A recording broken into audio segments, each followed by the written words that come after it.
Je vous en prie. Merci monsieur. Merci monsieur. Je vous ai appelés tous les deux pour l'amour de votre père. C'était un homme bon. Je veux vous aider à cause de sa bonté envers moi. C'était une personne tellement gentille. Que son âme repose en parfaite paix. Amen. Tout d'abord, lequel d'entre vous est le plus âgé? Monsieur, c'est moi. Et tu es le plus jeune. Oui monsieur. Faites maintenant un choix. Que veux-tu que je fasse pour toi? Quoi que vous choisissiez, le Seigneur obtiendra un double. Monsieur, vous voulez dire que quoi que je choisisse, mon frère aîné aura un double? Oui, c'est lui le plus âgé. C'est pourquoi je vous donne le privilège de choisir en premier. Nommez-le, argent, maison, voiture, que voulez-vous? Alors je vais le doubler pour lui. D'accord, monsieur, donnez-moi un peu de temps pour y réfléchir. Aucun problème. Je te donne jusqu'à demain. Merci monsieur. Merci monsieur. Je vous en prie. Peux-tu imaginer? Il donnera à mon frère le double de ce que j'ai choisi, pour qu'il commence à se sentir trop grand pour moi. Je ne choisirai jamais rien qui le rendra plus riche que moi, jamais. Alors qu'est-ce que je choisis maintenant pour être encore meilleur que mon frère? Je ne peux pas lui permettre d'être meilleur que moi, jamais. Dois-je choisir une voiture? Non, si je choisis une voiture, mon frère aura 2 voitures alors que j'en ai une. Dois-je choisir $1 million? Non, ça veut dire que mon frère aura 2 millions de dollars. Qu'en est-il de la maison? Non, il aura 2 maisons pendant que j'en aurai une. Je ne peux pas lui permettre d'être meilleur que moi. Alors qu'est-ce que je choisis?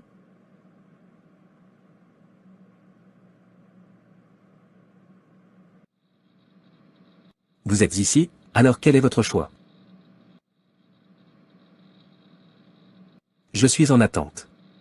Quel est ton choix? Monsieur, j'ai décidé de faire enlever un de mes yeux.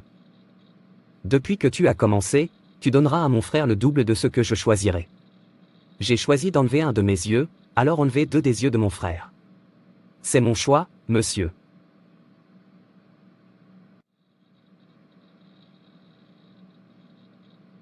Aimez-vous votre frère du tout?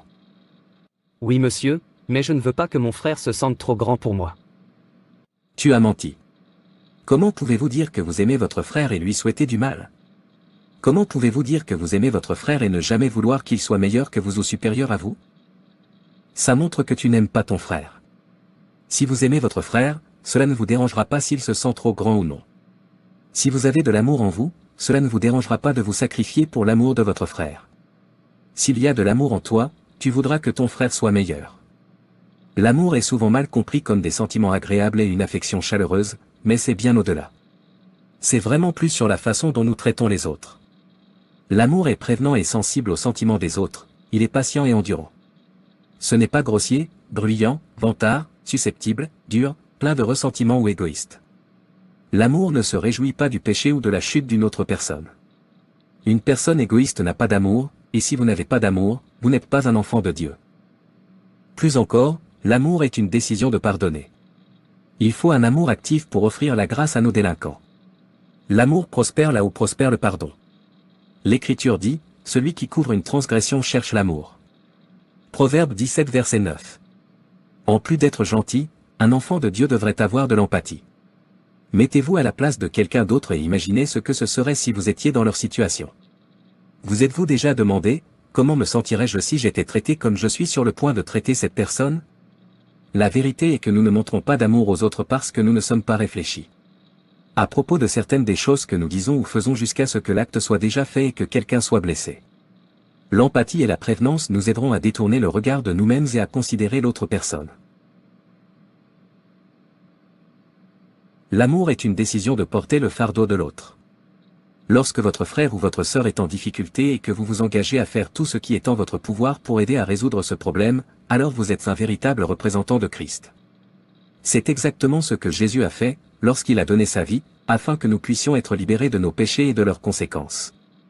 L'amour est une décision à corriger dans l'amour. Si ton frère a péché contre toi, va lui dire sa faute entre toi et lui seul. S'il t'écoute, tu as gagné ton frère. Matthieu 18 verset 15. Quand quelqu'un a fait quelque chose de mal, La première étape n'est pas de diffuser le mal fait, mais d'appeler l'individu en privé et d'attirer son attention sur ce qui ne va pas. Ce n'est pas le moment de vous réjouir et de vous féliciter avec arrogance pour avoir prédit qu'il se tromperait. C'est le moment de gagner ton frère. L'amour est une décision de se sacrifier et de se donner. En amour, il n'y a pas d'égoïsme. Notre Seigneur Jésus a renoncé à sa divinité et à sa royauté, juste pour nous réconcilier avec Dieu. À quand remonte la dernière fois que vous avez fait un petit sacrifice pour quelqu'un d'autre que vous-même ou pour ceux qui vous sont liés? Avez-vous aimé au point de pouvoir donner votre vie pour les frères? L'amour ne peut être mesuré que par vos œuvres, c'est-à-dire vos actions. L'amour est un mot d'action. Vous ne pouvez pas dire qu'il y a de l'amour dans votre cœur quand vous ne le montrez pas ou ne pouvez pas le montrer. Apprendre à aimer. Dieu est amour, sans amour votre travail est vain. Personne ne veut entendre combien de l'Écriture vous pouvez citer, jusqu'à ce qu'il voit que vous agissez sur le principe même sur lequel repose le christianisme, l'amour. L'amour est une décision soutenue par des actions, c'est une décision d'être gentil, serviable, tolérant et généreux. C'est une décision de mettre un sourire sur le visage de quelqu'un. Faire du bien à l'autre personne, indépendamment de sa personnalité, de son caractère ou de ses actions. Apprends à avoir en toi l'amour qui est la marque du chrétien, et à cela tous les hommes sauront que tu es un enfant de Dieu.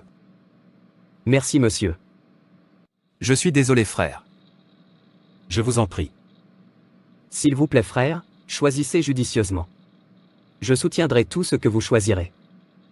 Si votre voisin, vos amis, vos proches ou les personnes avec qui vous côtoyez quotidiennement disaient quelque chose sur qui vous êtes, dirait-il que vous êtes une personne amoureuse. L'amour pur est le vrai signe de tout vrai disciple de Jésus-Christ. Que l'amour de Dieu soit en vous. Merci d'avoir regardé. Et n'hésitez pas à vous abonner, liker et partager. Que Dieu te bénisse.